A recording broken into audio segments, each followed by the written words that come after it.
Right, I'll show you how to do updates on Windows 10. If you click down here and type in Windows Update Settings and select that option, and you want to go on Advanced Options, and here is where you select whether or not you get the updates automatically or not. I would recommend you stick with the option here.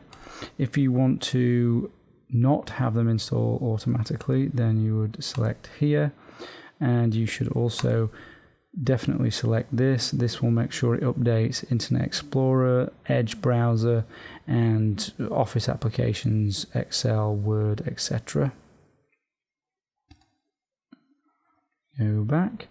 If you want to look at the details of what has been installed, you can see here, and if you Google the KB number, you can find out more about it, or if you look on the website of Microsoft, you can find out more about it, and if you hover over it, you can see some more information as well. And to check for updates, there is a button here, and you click Check Now.